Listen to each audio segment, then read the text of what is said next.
আসসালামু আলাইকুম। আমি ইঞ্জিনিয়ার এস আই মারুফ। স্ক্রিনে দেখতে পাচ্ছেন ছাদের অ্যাকুরেট লেভেল নিয়ে আসার জন্য এক ধরনের কৌশল অবলম্বন করা হচ্ছে। তো যারা বলেন আমার ছাদ লেভেল হচ্ছে না, তো এটিকে 100% লেভেল করার জন্য কী কৌশল অবলম্বন করা যেতে পারে? প্রথমত, মিডিল পয়েন্টের একটি কলামকে কেন্দ্র করে লেবেল মার্ক করে এর পরবর্তী সকল কলামের গায়ে আমরা লেবেল মার্ক করে নিব।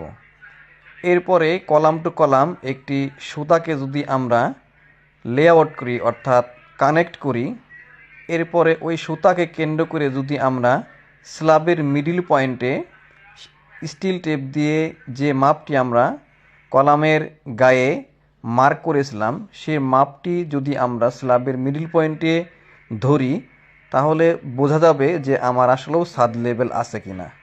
তো এটি হচ্ছে একটি অন্যতম কৌশল যেটি আসলে সচরাচর ব্যবহার হয় না। স্পেশালি আমি এই ব্যবস্থাটি করেছি এবং এইভাবে ছাদের লেভেল ঠিক করেছি।